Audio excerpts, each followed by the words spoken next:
الحمد لله الذي خلق السماوات والأرض وجعل الظلمات والنور. نحمد الله ونستعينه ونستغفره ونستهديه ونؤمن به ونتوكل عليه ونعوذ بالله من شرور أنفسنا ومن سيئات أعمالنا. من يهده الله فلا مضل له ومن يضلل فلا هادي له. وأشهد أن لا إله إلا الله وحده لا شريك له وأشهد أن محمدا عبده ورسوله الذي بلغ الرسالة وأدى الأمانة ونصح على هذه الأمة وجاهد في الله حق جهاده حتى أتانا اليقين. اللهم صل على محمد وعلى آل محمد كما صليت على إبراهيم وعلى آل إبراهيم وبارك على محمد وعلى آل محمد كما باركت على إبراهيم وعلى آل إبراهيم في العالمين إنك حميد مجيد. أيها الإخوان والأخوات، أوصيكم ونفسي أولا بتقوى الله. إن أريد إلا الإصلاح ما استطعت وما توفيقي إلا بالله عليه توكلت وإليه أنيب. سبحانك اللهم لا علم لنا إلا ما علمتنا إنك أنت العليم الحكيم. أعوذ بالله من الشيطان الرجيم. بسم الله الرحمن الرحيم. يا أيها الناس اتقوا ربكم الذي خلقكم من نفس واحدة وخلق منها زوجها وبث منهما رجالا كثيرا ونساء واتقوا الله الذي تساءلون به والأرحام إن الله كان عليكم رقيبا. صدق الله النبي العظيم وصدق وبلغ رسوله النبي الكريم ونحن على ذلك من الشاهدين الشاكرين والحمد لله رب العالمين. ബഹുമാന്യരായ സഹോദരി സഹോദരങ്ങളെ, അല്ലാഹു സുബ്ഹാനഹു വ തആലയെ സൂക്ഷിച്ചും ഭയപ്പെട്ടും പടച്ചവന്റെ വിധിവിലക്കുകൾക്ക് ജീവിത ഇടപാടുകളെ വിധേയപ്പെടുത്തി തഖ്വയുടെ താല്പര്യത്തിനനുസരിച്ച് ജീവിതത്തെ മുന്നോട്ട് കൊണ്ടുപോകാൻ അതീവ ജാഗ്രതയോടുകൂടി പരിശ്രമിക്കണമെന്നും എന്നെയും നിങ്ങളെയും ഓർമ്മപ്പെടുത്തുകയാണ്, വസിയ്യത്ത് ചെയ്യുകയാണ്. കരുണാവാരിധിയായ അല്ലാഹു സുബ്ഹാനഹു വ തആല ചെറുതും വലുതുമായ നമ്മുടെ എല്ലാ ജീവിത ഇടപാടുകളിലും അള്ളാഹുവിന്റെ ഇഷ്ടാനിഷ്ടങ്ങൾക്ക് പ്രഥമ പരിഗണന നൽകിക്കൊണ്ട് റൂഹ് പിരിയുന്ന നേരം വരെയും നിലനിന്നു പോകാൻ നമുക്കെല്ലാവർക്കും തൗഫീഖ് നൽകി അനുഗ്രഹിക്കുമാറാകട്ടെ. കുടുംബ ജീവിതവുമായി ബന്ധപ്പെട്ട് കുടുംബജീവിതം അല്ലാഹു തൃപ്തിപ്പെടുന്ന അവസ്ഥയിൽ മുന്നോട്ട് കൊണ്ടുപോകുന്നതുമായി ബന്ധപ്പെട്ടുകൊണ്ടുള്ള ചില ഓർമ്മപ്പെടുത്തലുകളാണ് ഏതാനും കുത്തുബകളിലായി സഹോദരി സഹോദരങ്ങളോട് പങ്കുവെച്ചുകൊണ്ടിരിക്കുന്നത്. പുതിയ കാലത്ത് കുടുംബഘടനയെ ദുർബലപ്പെടുത്താൻ, കുടുംബ സംവിധാനത്തെ ശിഥിലീകരിക്കാൻ വ്യാപകമായ ശ്രമങ്ങൾ നടന്നുകൊണ്ടിരിക്കുന്ന ഒരു സന്ദർഭത്തിൽ നമ്മുടെ ആദർശ സംരക്ഷണത്തിനും നമ്മുടെ കുടുംബ സംരക്ഷണത്തിനും എന്നല്ല സമൂഹത്തിൻ്റെയും നാടിൻ്റെയും ഭാവി ഭദ്രമാകുന്നതിന് വളരെ അനിവാര്യമായും നമ്മൾ മുറുകെ പിടിക്കേണ്ട, കുടുംബജീവിതത്തിൽ നമ്മൾ പാലിക്കേണ്ട സംഗതികളെ സംബന്ധിച്ചാണ് സൂചിപ്പിച്ചുകൊണ്ടിരിക്കുന്നത്. നമുക്കറിയാവുന്നതുപോലെ സമൂഹത്തിലെ ഏറ്റവും ചെറിയ ഘടകം എന്ന് പറയുന്നത് ഞാനും നിങ്ങളുമാകുന്ന ഓരോ വ്യക്തികളുമാണ്. ഈ ഞാനും നിങ്ങളുമാകുന്ന വ്യക്തികൾക്ക് മുകളിലാണ് കുടുംബം വരുന്നത്. അതുപോലെ തന്നെ അതിനു മുകളിലാണ് സമൂഹം വരുന്നത്. അതുപോലെ രാഷ്ട്രവും വരുന്നത്. നമ്മൾ മനസ്സിലാക്കുന്നത് പോലെ ധാർമ്മിക സദാചാര മൂല്യങ്ങൾക്ക് വലിയ പ്രാധാന്യം കൊടുക്കുന്ന ഒരു ദീനിനെയാണ് അല്ലാഹു സുബ്ഹാനഹു വ തആല നമുക്ക് അവന്റെ ഔദാര്യമായി നൽകിയിരിക്കുന്നത്. ആ ദീനനുസരിച്ച് കുടുംബഘടനയ്ക്ക് വലിയ പ്രാധാന്യമുണ്ട്. ആണും പെണ്ണുമൊക്കെ എങ്ങനെയെങ്കിലുമൊക്കെ അവരുടെ ശാരീരികവും ജൈവികവുമായ ആവശ്യങ്ങൾ പൂർത്തീകരിക്കുകയും ഉത്തരവാദിത്തങ്ങൾ ഏറ്റെടുക്കാൻ ആളില്ലാതെ, എന്ന് പറഞ്ഞാൽ പിതാവാരെന്നറിയാത്ത സന്താനങ്ങൾ ഉണ്ടാവുകയോ ചെയ്യുന്നത് കൊണ്ട് ഒരു കെട്ടുറപ്പുള്ള സമൂഹം ഉണ്ടാവുകയില്ല എന്ന് വളരെ എളുപ്പത്തിൽ ചിന്തിച്ചാൽ ആർക്കും മനസ്സിലാകാവുന്ന സംഗതിയാണ്. അതുകൊണ്ട് തന്നെ ദീനുൽ ഇസ്ലാം സദാചാര ധാർമ്മിക മൂല്യങ്ങൾക്ക് നൽകിയിട്ടുള്ള പ്രാധാന്യത്തിനനുസരിച്ച് അത് സംരക്ഷിക്കാൻ ആവശ്യമായ സംവിധാനങ്ങളും അള്ളാഹുവിന്റെ ദീനിൽ നമുക്ക് പഠിപ്പിച്ചു തന്നിട്ടുണ്ട്. ആ സദാചാര ധാർമ്മിക മൂല്യങ്ങൾ അത് സംരക്ഷിക്കാൻ ആവശ്യമായ ഒരു സംവിധാനത്തെയാണ് നമ്മൾ വിവാഹം എന്ന് പറയുന്നത്.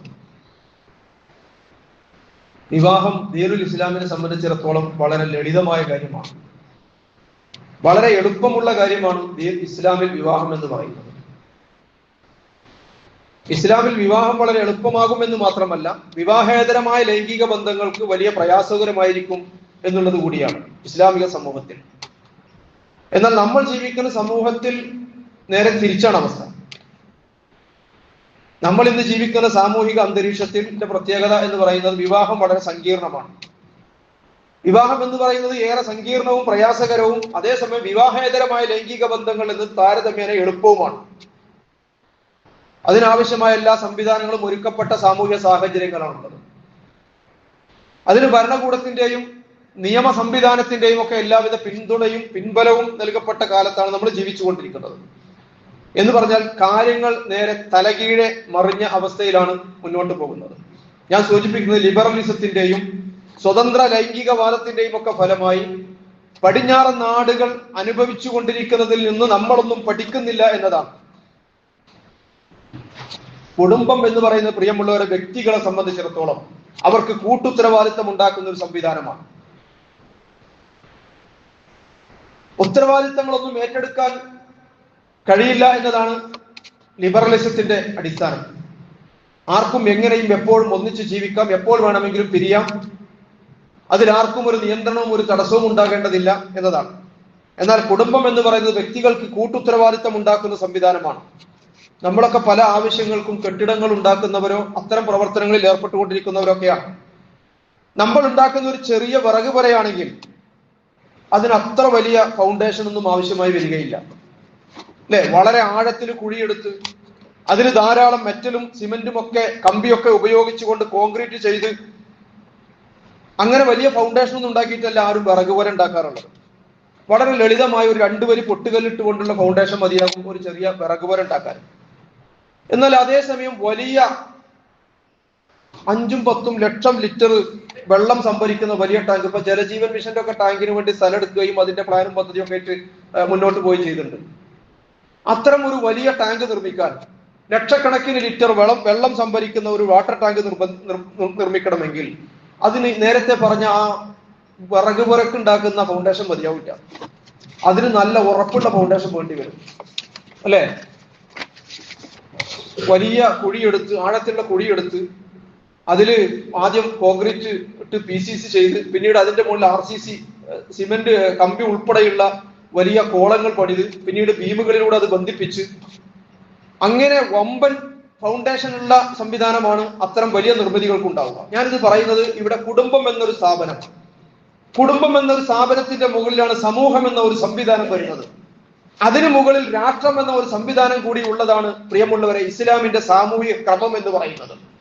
റസൂലുള്ളാഹി സ്വല്ലല്ലാഹു അലൈഹി വസല്ലം വാർത്തെടുത്ത സമൂഹത്തെ നോക്കിയാൽ ഒറ്റ നോട്ടത്തിൽ തന്നെ ഇത് നമുക്ക് മനസ്സിലാകും. അതിന് വേറെ തെളിവുകളൊന്നും നമ്മുടെ മുമ്പിൽ വേണ്ടതില്ല. പ്രവാചകൻ സാധിച്ചെടുത്ത ഒരു സാമൂഹിക ക്രമത്തിലേക്ക് നമ്മൾ കണ്ണയച്ചാൽ മതി. അഥവാ ഞാൻ പറയുന്നത് കുടുംബം എന്ന ഫൗണ്ടേഷന് മുകളിൽ, കുടുംബമാകുന്ന ഈ ഫൗണ്ടേഷന് മുകളിൽ വലിയ ഭാരം വരുന്നുണ്ട് എന്നതുകൊണ്ട് ഈ കുടുംബത്തിന്റെ അസ്ഥിവാരം, അതിന്റെ ഫൗണ്ടേഷൻ നല്ല ബലത്തിൽ തന്നെ വേണം രൂപപ്പെടുത്തേണ്ടത് എന്നതാണ്. ആ സ്വഭാവത്തിലാണ് അല്ലാഹു സുബ്ഹാനഹു വ തആല കുടുംബഘടനയെ നമുക്ക് പരിചയപ്പെടുത്തി തന്നിട്ടുള്ളത്. നമ്മുടെ നാട്ടിൽ ഒരുപാട് സ്ഥാപനങ്ങളുണ്ട്. നമ്മൾ തന്നെ പല സ്ഥാപനങ്ങളും നടത്തിക്കൊണ്ടിരിക്കുന്നവരാണ്, അല്ലെ? നിയമപരമായി രജിസ്റ്റർ ചെയ്യപ്പെട്ട പല സ്ഥാപനങ്ങളും, LLPകൾ ഉണ്ടാകും, പ്രൈവറ്റ് ലിമിറ്റഡുകൾ ഉണ്ടാകും, പബ്ലിക് ലിമിറ്റഡ് സ്ഥാപനങ്ങൾ ഉണ്ടായിരിക്കും, ട്രസ്റ്റുകളും സൊസൈറ്റികളും അതുപോലെ തന്നെ ക്ലബ്ബുകളുമായിട്ട് പല പേരുകളിൽ ധാരാളം സ്ഥാപനങ്ങൾ നമുക്ക് പരിചയമുണ്ട്. നമ്മൾ പലരും അത്തരം സ്ഥാപനങ്ങൾ കൊണ്ടു നടത്തുന്നവരുമാണ്. ഇത്തരത്തിലുള്ള സ്ഥാപനങ്ങളിൽ നിന്നൊക്കെ, ഇതുപോലുള്ള സംവിധാനങ്ങളിൽ നിന്നൊക്കെ, സംഘടനകളിൽ നിന്നൊക്കെ കുടുംബം എന്ന സംവിധാനത്തിന് വലിയൊരു വ്യത്യാസമുണ്ട്. ആ വ്യത്യാസം എന്താണെന്ന് ചോദിച്ചാൽ, നേരത്തെ പറഞ്ഞ സംവിധാനങ്ങളും സ്ഥാപനങ്ങളും ക്ലബ്ബുകളും സൊസൈറ്റികളും ട്രസ്റ്റുകളും LLPകളും LLCകളും പാർട്ണർഷിപ്പുകളും അതുപോലെ തന്നെ കമ്പനികളും ഒക്കെ മനുഷ്യനുണ്ടാക്കിയതാണ്, നമ്മളാകുന്ന വ്യക്തികൾ രൂപപ്പെടുത്തുന്നതാണ്. എന്നാൽ അതേസമയം കുടുംബം എന്ന സ്ഥാപനം എന്ന് പറയുന്നത് അതിന്റെ ഫൗണ്ടർ പടച്ചവനാണ്. അത് അള്ളാഹു ഉണ്ടാക്കിയ സ്ഥാപനമാണ്. പ്രപഞ്ചനാഥന് പ്രപഞ്ചനാഥനായ അള്ളാഹു സുബ്ഹാനഹു വ തആലയാണ് കുടുംബം എന്ന് പറയുന്ന സ്ഥാപനത്തിന്റെ ഫൗണ്ടർ എന്ന് പറയുന്നത്. അള്ളാഹു ഉണ്ടാക്കിയതും പടച്ചവൻ തന്നെ പരിചയപ്പെടുത്തിയതുമായ സ്ഥാപനമാണ് കുടുംബം എന്ന് പറയുന്നത്. യാ അയ്യുഹന്നാസു തഖൂ റബ്ബക്കുമുല്ലദീ ഖലഖക്കും മിൻ നഫ്സിൻ വാഹിദ വഖലഖ മിൻഹാ സൗജഹാ വബസ്സ മിൻഹുമാ റിജാലൻ കസീറൻ വനിസാഅൻ വത്തഖുല്ലാഹ അല്ലദീ തസാഅലൂന ബിഹി വൽഅർഹാം ഇന്നല്ലാഹ കാന അലൈക്കും റഖീബ. മനുഷ്യവർഗത്തിന്റെ വംശവർദ്ധനവിനെ സംബന്ധിച്ച്, പടച്ചവനോടുള്ള മനുഷ്യരുടെ കടപ്പാടിനെയും ബാധ്യതകളെയും സംബന്ധിച്ച് വിശുദ്ധ ഖുർആൻ നമുക്ക് പറഞ്ഞു തന്നിട്ടുള്ളത് വെച്ചിൽ ഏറ്റവും ശ്രദ്ധേയമായ ഒരു പ്രയോഗമാണ് ഈ ആയത്തിൽ നമ്മൾ കാണുന്നത്. ഈ ആയത്തിന്റെ വിശദീകരണം അല്ല നമ്മുടെ ഉദ്ദേശം. വത്തഖുല്ലാഹ അല്ലദീ തസാഅലൂന ബിഹി വൽഅർഹാം, ഇതാണ് ഞാൻ പറയാൻ ഉദ്ദേശിക്കുന്നത്. കുടുംബം എന്ന് പറയുന്നത് നാം ആളെ അള്ളാഹുവിന്റെ മുമ്പിൽ ഉത്തരം പറയേണ്ടുന്നതും റിപ്പോർട്ട് നൽകേണ്ടതുമായ ഒരു ഉത്തരവാദിത്തമാണ്. പടച്ചവൻ എന്തിനോട് ചേർത്താണ് പറയുന്നത്? വത്തഖുല്ലാഹ അല്ലദീ തസാഅലൂന ബിഹി വൽഅർഹാം. നിങ്ങൾ ഏതൊരു അള്ളാഹുവിനെ മുൻനിർത്തിയാണോ പരസ്പരം അവകാശ ബാധ്യതകളെ കുറിച്ച് സംസാരിക്കുന്നത്, ആ അള്ളാഹുവിനെ സൂക്ഷിക്കുക എന്നതിനോട് ചേർത്ത് പറയുകയാണ് പടച്ചവൻ വൽ അർഹാം, കുടുംബ ബന്ധങ്ങളെയും നിങ്ങൾ സൂക്ഷിക്കുക. നമുക്കറിയാം, സമൂഹത്തിലെ രണ്ട് വ്യക്തികളെ കൂട്ടിച്ചേർത്തുകൊണ്ട് ഉണ്ടാക്കുന്ന സ്ഥാപനമാണ് ഈ കുടുംബം എന്ന് പറയുന്നത്. അതിന്റെ അച്ചുതണ്ട് ഇണയും തുണയുമാകുന്ന അച്ചുതണ്ടാണ്. അപ്പൊ ഇത് തസാഅലൂന ബിഹി വൽ അർഹാം, പടച്ചവന്റെ മുമ്പിൽ ഉത്തരം ബോധിപ്പിക്കേണ്ട, അള്ളാഹുവിന്റെ മുമ്പിൽ ചോദ്യം ചെയ്യപ്പെടുന്ന ഒരു സ്ഥാപനമാണ്. ഇതുപോലൊരു സ്ഥാപനം, കുടുംബം എന്നൊരു സ്ഥാപനം നടത്താൻ ഏൽപ്പിക്കപ്പെട്ടവരാണ് നമ്മളിൽ അധിക പേരും. ഈ സ്ഥാപനം നടത്തിയിട്ട് അതിന്റെ റിസൾട്ട് എന്താണ്? പടച്ചവൻ ഉണ്ടാക്കി തന്ന ഈ സ്ഥാപനം നിങ്ങൾ എവിടെയാണ് കൊണ്ട് എത്തിച്ചത്? വത്തഖുല്ലാഹ അല്ലദീ തസാഅലൂന ബിഹി വൽ അർഹാം, അതിനെക്കുറിച്ചൊക്കെ നാളെ പടച്ചവന്റെ മുമ്പിൽ നിങ്ങൾ സമാധാനം പറയേണ്ടി വരും എന്നാണ് റബ്ബ് സുബ്ഹാനഹു വ തആല നമ്മളെ പഠിപ്പിക്കുന്നത്. അപ്പോൾ പടച്ചവൻ പരിചയപ്പെടുത്തിയതും അള്ളാഹുവിന്റെ മുമ്പിൽ റിപ്പോർട്ട് സമർപ്പിക്കേണ്ടതുമായ ദൈവികമായ ഒരു സ്ഥാപനമാണ് കുടുംബം എന്ന് നമ്മൾ മനസ്സിലാക്കണം. അപ്പൊ ആ കുടുംബം എന്ന സ്ഥാപനം എങ്ങനെയാണ് പടുത്തുയർത്തേണ്ടത് എന്നത് വളരെ പ്രസക്തമായ ഒരു ചോദ്യമാണ്.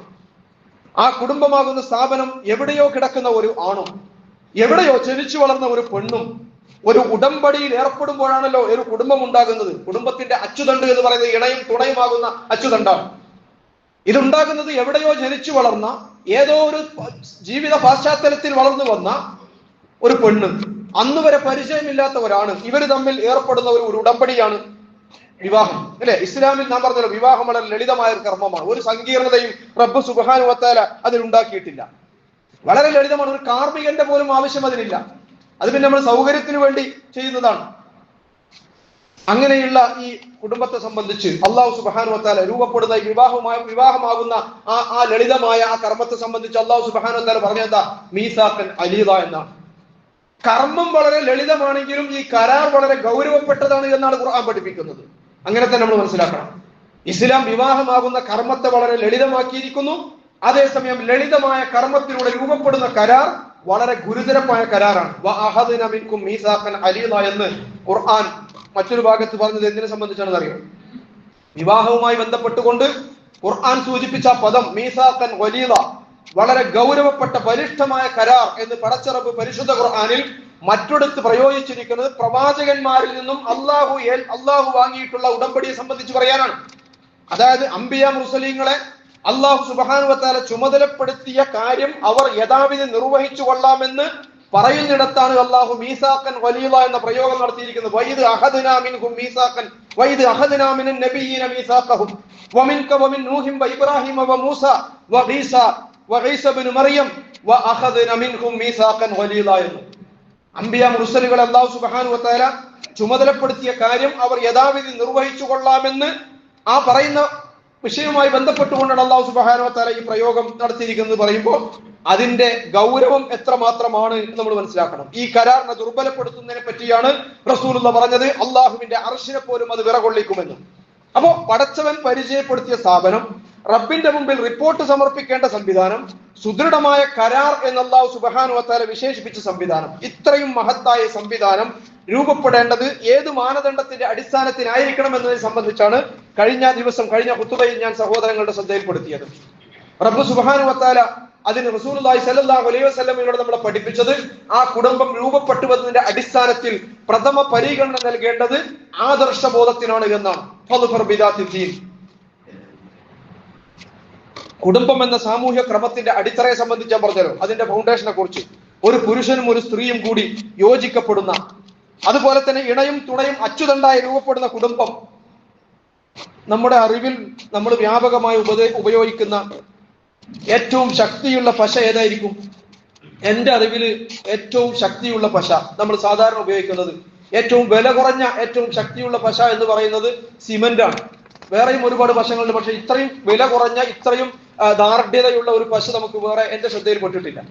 വലിയ മൾട്ടി സ്റ്റോറി ബിൽഡിങ്ങുകൾ നമ്മൾ പണിതുയർത്തുമ്പോൾ, മേൽക്കുമേൽ പണിതുയർത്തുമ്പോൾ അതിലൊക്കെ മെറ്റലിനെയും കമ്പിയെയും മണലിനെയും ഒക്കെ ആ വെള്ളമൊക്കെ അതിന്റെ അനുപാതത്തിൽ കൂട്ടി യോജിപ്പിച്ച് ആ ബിൽഡിങ്ങിനെ വലിയ എടുപ്പുകളെ, ഒരുപാട് നിലകളുള്ള എടുപ്പുകളെ ഭദ്രമാക്കി യോജിപ്പിക്കുന്നതിന് ഉപയോഗിക്കുന്ന പശ സിമന്റാണ്, അല്ലെ? കല്ലുകൾ അടുക്കി വെക്കുമ്പോഴും അതിനെ കൂട്ടിയിണക്കുന്നതും അതിനെ ബലപ്പെടുത്തുന്നതും സിമന്റാണ്. അത്രയും ദാർഢ്യതയുള്ള പശയാണ്. എന്നാൽ കുടുംബം എന്ന സംവിധാനത്തിൽ എവിടെയോ കിടന്ന ഒരു പുരുഷനെയും മറ്റെവിടെയോ ജനിച്ചു വളർന്ന ഒരു പെണ്ണിനെയും അല്ലാഹു സുബ്ഹാനഹു വ തആല കൂട്ടി യോജിപ്പിച്ചിരിക്കുകയാണ്. കാരണം ഇതിന്റെ മേലെ ചെറിയ ഭാരമല്ല വരാൻ പോകുന്നത്. ഞാൻ പറഞ്ഞല്ലോ, സമൂഹമാകുന്ന വലിയ സ്ഥാപനം, രാഷ്ട്രം എന്ന് പറയുന്ന അതിനേക്കാൾ വലിയൊരു സംവിധാനം ഇതിന് മുകളിലാണ് വരുന്നത്. അപ്പൊ അതൊക്കെ താങ്ങാനുള്ള ശേഷി, അതിനെയൊക്കെ താങ്ങി നിർത്താനുള്ള കരുത്ത് ഈ കുടുംബം എന്ന് പറയുന്ന ഈ ചെറിയ യൂണിറ്റിന് ഉണ്ടാകണം. അതാണ് അല്ലാഹു സുബ്ഹാനഹു വ തആല ആ കുടുംബമാകുന്ന ആ ചെറിയ യൂണിറ്റിനെ ഈ വലിയ ഭാരങ്ങൾ താങ്ങാൻ കഴിയുന്ന വിധത്തിൽ ഈ കുടുംബമാകുന്ന ചെറിയ യൂണിറ്റിനെ പരസ്പരം കൂട്ടിച്ചേർക്കുന്ന ദാർഢ്യതയുള്ള രണ്ട് പശകളെ പടച്ചറബ് പരിചയപ്പെടുത്തിയത്. അതാണ് ഞാൻ കഴിഞ്ഞ ആഴ്ച സൂചിപ്പിച്ചത്. വജഅല ബൈനക്കും മവദ്ദത്തൻ വറഹ്മ. ഇത് എവിടെയും വാങ്ങാൻ കിട്ടാത്തതാണ്. സാധാരണഗതിയിൽ നമുക്ക് പരിചയമില്ലാത്ത രണ്ട് പശകളെ കുറിച്ചാണ് അല്ലാഹു സുബ്ഹാനഹു വ തആല പറയുന്നത്. ആ രണ്ട് വ്യക്തികളെ കൂട്ടി യോജിപ്പിക്കുന്നതിന് അള്ളാഹു ഇൻട്രൊഡ്യൂസ് ചെയ്ത, പടച്ചവൻ പരിചയപ്പെടുത്തിയ രണ്ട് പശയാണത്. അതിൽ ഒന്ന് റഹ്മത്താണ്, അള്ളാഹുവിന്റെ ദൃഷ്ടാന്തങ്ങളിൽ പെട്ടതാണിത് എന്നാണ് പറയുന്നത്. വമിൻ ആയാതിഹി അൻ ഖലഖലകും മിൻ അൻഫുസികും അസ്വാജൻ ലിതസ്കുനു ഇലൈഹാ വജഅല ബൈനകും മവദ്ദത്തൻ വറഹ്മ. നിങ്ങൾ അവരിൽ സമാധാനമടയാൻ വജഅല ബൈനകും മവദ്ദത്തൻ വറഹ്മ, അവൻ നിങ്ങൾക്കിടയിൽ മവദ്ദത്തിന്റെയും റഹ്മത്തിന്റെയും രണ്ട് പദങ്ങൾ, രണ്ട് പശകൾ അല്ലാഹു സുബ്ഹാനഹു വ തആല പരിചയപ്പെടുത്തുകയാണ്. ഈ രണ്ടിനെ സംബന്ധിച്ച് കഴിഞ്ഞ ആഴ്ച സൂചിപ്പിക്കുകയുണ്ടായി. ഈ രണ്ടും റഹ്മത്തും, ആദ്യത്തേത് പിന്നെ പടച്ചവന്റെ ഭാഗത്ത് നിന്ന്, രണ്ടാമത്തേത് നമ്മൾ വികസിപ്പിക്കേണ്ടതാണ്. ഇത് രണ്ടുമല്ലാത്ത ദാമ്പത്യ ബന്ധത്തെ കൂട്ടിയിണക്കുന്ന, മനോഹരമായി മുന്നോട്ട് കൊണ്ടുപോകുന്ന മൂന്നാമതൊരു പശ കൂടിയുണ്ട്. അത് വിട്ടുവീഴ്ചയാണ്. സ്നേഹകാരുണ്യങ്ങൾക്ക് പുറമെ ദാമ്പത്യത്തെ ദൃഢമായി മുന്നോട്ട് കൊണ്ടുപോകുന്നിടത്ത് പരിഗണിക്കേണ്ട വിട്ടുവീഴ്ചയാണ്. നമ്മൾ അറിയണം, ഓരോ മനുഷ്യനും ഓരോ പടപ്പത്തരമാണ്. ഒരാളെ പോലെ ഒരിക്കലും മറ്റുള്ളവർ ഉണ്ടാവുകയില്ല. ശരീരം മാത്രമല്ല, കണ്ണും വിരലടയാളവും മാത്രമല്ല, മനുഷ്യന്റെ സ്വഭാവത്തിലും ഈ വൈവിധ്യമുണ്ട് എന്ന് നമ്മൾ തിരിച്ചറിയണം. കുടുംബ ബന്ധം മുന്നോട്ട് കൊണ്ടുപോകുന്നിടത്ത് ഓരോരുത്തരും മനസ്സിലാക്കണം, ഞാനല്ല എന്റെ ഇണ. ഇരുവരും മനസ്സിലാക്കണം, ഞാനല്ല എന്റെ ഇണ. അവർ മറ്റൊരു അസ്തിത്വമാണ്, മറ്റൊരു സൃഷ്ടിയാണ്. ശാരീരികവും മാനസികവും ബുദ്ധിപരവുമായ മറ്റൊരു സവിശേഷതയാണ് എന്റെ ഇണക്കുള്ളത് എന്ന് ഇരുവരും മനസ്സിലാക്കണം.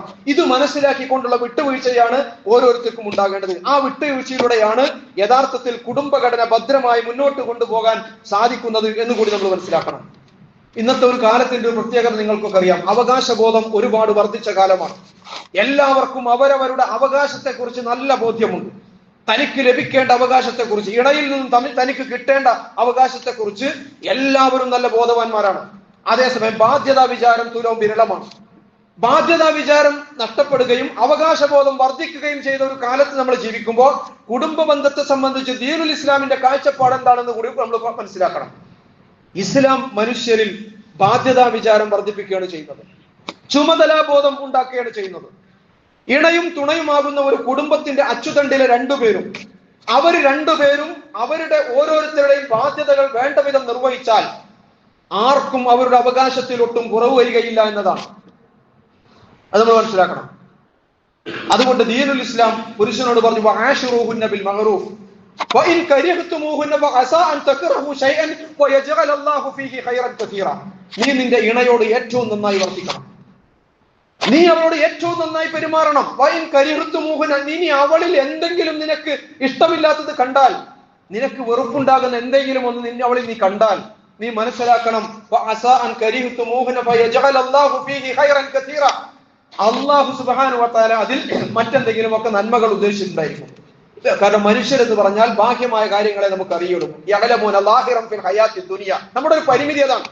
നമുക്ക് ബാഹ്യമായി കാണുന്ന കാഴ്ചയിലുള്ള അനുഭവങ്ങളെ ഉണ്ടാവുകയുള്ളൂ, അതിനപ്പുറത്തുള്ളതൊന്നും നമുക്കറിയില്ല. അല്ലാഹു പറയാണ്, നീ വെറുക്കുന്ന വിഷയത്തിൽ അള്ളാഹു മറ്റെന്തെങ്കിലുമൊക്കെ നന്മകൾ ഉദ്ദേശിച്ചിട്ടുണ്ടായിരിക്കും. അതല്ലെങ്കിൽ ഈ ഒരു പിന്നെ വെറുപ്പുള്ള കാര്യത്തിൽ, ഈ ഒരു വെറുപ്പുള്ളതിനപ്പുറത്ത് ഒരുപാട് നന്മകൾ ഈ ഒരു വെറുപ്പിനെ അപ്രസക്തമാക്കുന്നത് അവളിൽ ഉണ്ടായിരിക്കും. അതുകൊണ്ട് വആശിറൂഹുന്ന ബിൽ മഅറൂഫ്, അവളോട് നീ ഏറ്റവും നന്നായി വർത്തിക്കണം. റസൂലുള്ളാഹി സ്വല്ലല്ലാഹു അലൈഹി വസല്ലമ ഒരു മുഅ്മിനിനെ സംബന്ധിച്ച് പറയുന്നുണ്ട്, അക്മലുൽ മുഅ്മിനീന ഈമാനൻ അഹ്സനുഹും ഖുലുഖ. നിങ്ങളുടെ കൂട്ടത്തിൽ ഈമാനിൽ പൂർണ്ണത നേടിയവൻ, സാമ്പ്രദായികമായി നമ്മൾ മനസ്സിലാക്കുന്ന മതസങ്കല്പം അനുസരിച്ച് ആരാധനാ കർമ്മങ്ങളൊക്കെ ഏറ്റവും വൃത്തിയിലും വെടുപ്പിലും ഉറക്കും തെറ്റാതെയും നിർവഹിക്കുന്നവരാണല്ലോ വരേണ്ടത്, അല്ലെ? അക്മലുൽ മുഅ്മിനീന ഈമാനൻ, ഈമാനിൽ ഏറ്റവും പൂർണ്ണത നിങ്ങളുടെ കൂട്ടത്തിൽ ഈമാനിൽ ഏറ്റവും പൂർണ്ണത നേടിയവൻ ആരായിരിക്കും? റസൂലുള്ളാഹി പറയുന്നത് അഹ്സനുഹും ഖുലുഖ, നിങ്ങളിൽ ഏറ്റവും നല്ല സ്വഭാവമുള്ളവനാണ്. എന്നിട്ട് ആ ഹദീസിനോട് ചേർത്ത് പറയുകയാണ് അതിന്റെ തുടർച്ചയിൽ, ഖിയാറുക്കും ഖിയാറുക്കും ലിനിസാഇഹിം, നിങ്ങളുടെ നന്മ, നിങ്ങളുടെ കൂട്ടത്തിൽ ഏറ്റവും ഉത്തമൻ സ്വന്തം ഇണയോട് ഏറ്റവും നന്നായി പെരുമാറുന്നവനാണ്. കാരണം നമുക്ക് പുറമെ നമ്മുടെ ദൗർബല്യങ്ങൾ എത്രയും മറച്ചു വെക്കാം, നമ്മുടെ പോരാത്തരങ്ങൾ നമുക്ക് എത്രയും മറ്റുള്ളവരുടെ മുമ്പിൽ നിന്ന് മറച്ചു വെക്കാൻ കഴിയും, അല്ലെ? തൊഴിലിടത്തിൽ, നമ്മുടെ അങ്ങാടിയിൽ, നമ്മുടെ പിന്നെ സഹപ്രവർത്തകർക്കിടയിൽ, കൂട്ടുകാർക്കിടയിൽ, ഇതിലൊക്കെ നമുക്ക് നമ്മുടെ ദുഷിപ്പുകൾ, നമ്മുടെ ദുസ്വഭാവങ്ങൾ, നമ്മുടെ പോരായ്മകൾ, നമ്മുടെ ദൗർബല്യങ്ങൾ ഒരു പരിധി വരെ നമുക്ക് മറച്ചു വെക്കാൻ കഴിയും. പക്ഷെ വീട്ടിനകത്തോ ഒരാളുടെ എല്ലാ ദുഷിപ്പുകളും പുറത്താകുന്നത് വീട്ടിനകത്താണ്. അതുകൊണ്ട് ഖിയാറുക്കും ഖിയാറുക്കും ലിനിസാഇഹിം, ഒരാൾക്ക് സ്വഭാവത്തിന്റെ കാര്യത്തിൽ സർട്ടിഫിക്കറ്റ് നൽകാൻ കഴിയുന്ന അതോറിറ്റി ആരാണ്? ഒരാളുടെ സ്വഭാവത്തിന് സർട്ടിഫിക്കറ്റ് നൽകാൻ കഴിയുന്ന അതോറിറ്റി പഞ്ചായത്താണോ? സ്കൂളുകളാണോ? നമ്മൾ സ്കൂളിൽ നിന്നൊക്കെ ഈ പിന്നെ ട്രാൻസ്ഫർ വാങ്ങി പോകുമ്പോൾ ഒരു സ്വഭാവ സർട്ടിഫിക്കറ്റ് വാങ്ങാറുണ്ട്, മറ്റേ സ്കൂളിൽ കൊടുക്കാൻ വേണ്ടിയിട്ട് കുട്ടികൾ. ഒരാളുടെ സ്വഭാവത്തിന് സർട്ടിഫിക്കറ്റ് നൽകാൻ കഴിയുന്ന യഥാർത്ഥ അതോറിറ്റി, പ്രിയമുള്ളവരെ, ഇണതുണകൾ പരസ്പരമാണ്, ഇണതുണകളാണ്. ആ സർട്ടിഫിക്കറ്റ് ആണ് വാലിഡ്. ആ സർട്ടിഫിക്കറ്റ് നൽകുന്ന അതോറിറ്റി ഇണതുണകളാണ്. അതിനാണ് യഥാർത്ഥത്തിൽ ആധികാരികത ഉണ്ടാവുകയുള്ളൂ. കാരണം ഒരാളുടെ എല്ലാ ദുഷിപ്പുകളും പുറത്താകുന്നത് വീട്ടിനകത്താണ്. അതുകൊണ്ട് ഖിയാറുക്കും ഖിയാറുക്കും ലിനിസാഇഹിം, നിങ്ങളുടെ ഏറ്റവും നല്ല സ്വഭാവം പ്രകടമാകേണ്ടത് നിങ്ങളുടെ വീട്ടിനകത്തുള്ള നിങ്ങളുടെ പെണ്ണിന്റെ അടുത്താണ് എന്ന് പ്രവാചകൻ പഠിപ്പിക്കുകയാണ്. അപ്പൊ ഈ ഒരു ഹദീസും ഈ ഒരു ആയത്തും, ഇത് രണ്ടും ഒരു പുരുഷൻ പ്രാവർത്തികമാക്കിയാൽ സ്ത്രീക്ക് അവളുടെ അവകാശത്തിന് വല്ല കുറവ് സംഭവിക്കുമോ? ഇനി പെണ്ണിനോട് എന്താ പറയുന്നത്?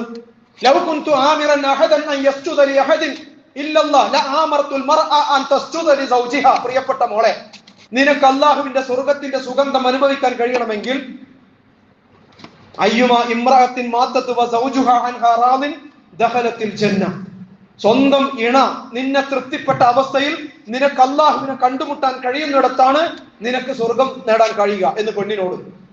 ലൗ കുന്തു ആമിറൻ അഹദൻ അൻ യസ്ജുദ ലി അഹദിൻ ഇല്ലല്ലാഹ് ലആമർതുൽ മർഅ അൻ തസ്ജുദ ലി സൗജിഹാ. അല്ലാഹു അല്ലാത്ത മറ്റാർക്കെങ്കിലും സുജൂദ് ചെയ്യാൻ കൽപ്പിക്കാനുള്ള അനുവാദം എനിക്ക് അല്ലാഹു നൽകിയിരുന്നുവെങ്കിൽ ലആമർതുൽ മർഅ അൻ തസ്ജുദ ലി സൗജിഹാ, പെണ്ണിനോട് ഞാൻ കൽപ്പിക്കുമായിരുന്നു അവളുടെ ഇണക്ക് മുമ്പിൽ സുജൂദ് ചെയ്യാൻ. പക്ഷേ അങ്ങനെ കൽപ്പിക്കാനുള്ള അനുവാദം എനിക്ക് ലഭിച്ചിട്ടില്ലല്ലോ. റസൂലുള്ളാഹി സ്വല്ലല്ലാഹു അലൈഹി വസല്ലം ഈ രണ്ട് ഹദീസുകൾ ഒരു പെണ്ണ് പ്രാവർത്തികമാക്കുകയാണെങ്കിൽ, നേരത്തെ പറഞ്ഞ ഒരു ആയത്തും ഒരു ഹദീസും പുരുഷൻ പ്രാവർത്തികമാക്കുകയാണെങ്കിൽ ആരുടെ അവകാശങ്ങൾക്കാണ് അവിടെ കുറവ് സംഭവിക്കുക? നിങ്ങൾ ആലോചിച്ച് നോക്കൂ. അപ്പൊ ബാധ്യതാ വിചാരം വർദ്ധിപ്പിക്കുകയാണ് ദീനുൽ ഇസ്ലാം ചെയ്യുന്നത്. അവകാശബോധം അധികരിക്കുകയും ബാധ്യതാ വിചാരത്തിന് വിട്ടുനിൽക്കുകയും ചെയ്തു എന്നതാണ് ഇന്നത്തെ സമൂഹത്തിലെ ഏറ്റവും വലിയ പ്രശ്നം. കുടുംബ ശൈഥില്യത്തിന്റെ അടിസ്ഥാനം പലപ്പോഴും വിട്ടുവീഴ്ച ചെയ്യാൻ രണ്ടു കൂട്ടരും സന്നദ്ധമല്ല എന്നിടത്താണ് കലഹങ്ങളും കലാപങ്ങളും ശൈഥില്യങ്ങളും ബന്ധവിച്ഛേദനങ്ങളും ഒക്കെ വർദ്ധിച്ചുകൊണ്ടിരിക്കുന്നത് നമുക്ക് കാണാൻ സാധിക്കും. ദീനുൽ ഇസ്ലാം വ്യക്തികളിൽ ചുമതലാബോധം വർദ്ധിപ്പിച്ചുകൊണ്ടാണ് ഇരുവരുടെയും അവകാശങ്ങൾ ഒട്ടും കുറയാതെ ഒട്ടും നഷ്ടപ്പെടാതെ ലഭ്യമാക്കുന്നത് എന്ന് കൂടി നമ്മൾ മനസ്സിലാക്കണം. നമുക്ക് നമ്മുടെ കുടുംബ ജീവിതത്തെ കുറിച്ചൊരു സ്വപ്നം ഉണ്ടാകണം. കുടുംബ ജീവിതത്തെ കുറിച്ചുള്ള സ്വപ്നം എന്ന് പറയുന്നത് ഈ ദുനിയാവിന്റെ പരിധികളിൽ, ദുനിയാവിന്റെ അതിരുകളിൽ നമ്മുടെ ശാരീരികവും ജൈവികവുമായ പ്രകൃതിപരവുമായ ആവശ്യങ്ങൾ പൂർത്തീകരിക്കുന്നതിൽ മാത്രം പരിമിതമായ ഒരു കുടുംബ ജീവിതത്തെ കുറിച്ചല്ല പ്രിയമുള്ളവരെ നമുക്ക് സ്വപ്നം ഉണ്ടാകേണ്ടത്. നമുക്ക് കുടുംബ ജീവിതത്തെ കുറിച്ച് ഉണ്ടാകേണ്ട സ്വപ്നം ഈ പരിമിതമായ ഇന്നല്ലെങ്കിൽ നാളെ അല്ലെങ്കിൽ ഏത് നിമിഷവും അവസാനിക്കാനിരിക്കുന്ന ഈ ഐഹിക ജീവിതത്തിന്റെ അതിരുകൾക്കപ്പുറത്തേക്ക് അള്ളാഹുവിന്റെ സ്വർഗത്തോളം ചെന്നെത്തുന്ന ഒരു കുടുംബ ജീവിതത്തെ കുറിച്ചുള്ള സ്വപ്നം എനിക്കും നിങ്ങൾക്കും ഉണ്ടാകണം. ജന്നാത്തു അദ്നിൻ യദ്ഖുലൂനഹാ വമൻ സലഹ മിൻ ആബാഇഹിം വഅസ്വാജിഹിം വദുർരിയാതിഹിം വൽ മലായികതു യദ്ഖുലൂന അലൈഹിം മിൻ കുല്ലി ബാബ് സലാമുൻ അലൈക്കും ബിമാ സബർതും ഫനിഅമ ഉഖ്ബദ്ദാർ. സ്വർഗ്ഗത്തിന്റെ 8 കവാടങ്ങളിൽ നിന്ന് മലക്കുകൾ വന്നുകൊണ്ട് ആശംസകളോടുകൂടി സത്യവിശ്വാസികളെ സ്വർഗീയ ആരാമങ്ങളിലേക്ക് കൊണ്ടുപോകുന്ന ഒരു രംഗം എനിക്കും നിങ്ങൾക്കും ഭാവനയിൽ കാണാൻ സാധിക്കണം, വിഷ്വലൈസ് ചെയ്യാൻ കഴിയണം നമുക്ക്. ജന്നാത്തു അദ്നിൻ യദ്ഖുലൂനഹാ, ആ സ്വർഗീയ ആരാമങ്ങളിലേക്ക് പ്രവേശിപ്പിക്കപ്പെടുകയാണ് സത്യവിശ്വാസികൾ. വമൻ സലഹ മിൻ ആബാഇഹിം വഅസ്വാജിഹിം വദുർരിയാതിഹിം, അവന്റെ കൂടെ സൽക്കർമ്മങ്ങളിൽ അവന്റെ കൂടെ പിന്തുണയോടുകൂടി അവന്റെ കൂടെ ചേർന്ന് നിന്ന, അല്ലെങ്കിൽ സൽക്കർമ്മങ്ങളിൽ അവനെ പിന്തുടർന്ന അവന്റെ മാതാപിതാക്കളും മക്കളും ഇണകളും എല്ലാവരെയും അല്ലാഹു സുബ്ഹാനഹു വ തആല സ്വർഗ്ഗത്തിലേക്ക് ആനയിക്കുകയാണ്. ആര്? വൽ മലായികതു യദ്ഖുലൂന അലൈഹിം മിൻ കുല്ലി ബാബ്. സ്വർഗ്ഗത്തിന്റെ 8 വാതിലുകളുണ്ട്. ഇന്ന ഫിൽ ജന്നത്തി സമാനിയത്ത് അബ്വാബ് എന്നാണ്. സ്വർഗത്തിന് 8 വാതിലുകളുണ്ട് എന്നാണ്. ആ ഓരോ വാതിലുകളിൽ നിന്നും മലക്കുകൾ വന്നുകൊണ്ട് ഇവരെ ആശംസയോടുകൂടി സലാമോടുകൂടി ഇവരെ കൊണ്ടുപോവുകയാണ്. സലാമുൻ അലൈക്കും ബിമാ സബർതും ഫനിഅമ ഉഖ്ബദ്ദാർ. കാലാകാലം ജീവിക്കാനുള്ള ശാശ്വതമായ സ്വർഗീയ ആരാമങ്ങളിൽ ഇവരെ താമസിപ്പിക്കാൻ വേണ്ടി കൊണ്ടുപോകുന്ന അള്ളാഹുവിന്റെ മുഖറബീങ്ങളായ മലായികത്തുകളാണ്. അങ്ങനെ ആ സ്വർഗീയ ആരാമങ്ങൾ ഇങ്ങനെ പരസ്പരം അഭിമുഖമായിരുന്നു കൊണ്ട് കുശലാന്വേഷണങ്ങൾ നടത്തുന്ന ഒരു കുടുംബത്തെ കുറിച്ച് ഖുർആൻ പറയുന്നുണ്ടല്ലോ. ഫഅഖ്ബല ബഅദുഹും അലാ ബഅദിൻ യതസാഅലൂൻ ഖാലൂ ഇന്നാ കുന്നാ ഖബ്ലു ഫീ അഹ്ലിനാ മുശ്ഫിഖീൻ ഫമന്നല്ലാഹു അലൈനാ വവഖാന അദാബ സമൂം. സ്വർഗ്ഗത്തിൽ എത്തിപ്പെടുന്നവരെ ഇങ്ങനെ പരസ്പരം കുശലാന്വേഷണം നടത്തുക. ഒരു ഈ മഞ്ചരങ്ങളിൽ ചാരി നിന്നിട്ട് നല്ല ആസ്വാദനങ്ങൾ അനുഭവിച്ചിട്ട് സ്വർഗീയ സൗഭാഗ്യങ്ങൾ ഇങ്ങനെ അനുഭവിച്ചിട്ട് 2 ഭാഗങ്ങളിൽ നിന്നിട്ട് ആളുകൾ ഇങ്ങനെ കുശലാന്വേഷണം നടത്തുന്നത് ചിന്തിച്ചു നോക്കിയാൽ, ഒരു ഭാഗത്ത് ഇരിക്കുന്ന ആളുകളിൽ പിന്നെ കുടുംബങ്ങളിൽ ചിലരൊന്നും കാണാനില്ല, മറുഭാഗത്ത് എല്ലാവരും ഉണ്ട്.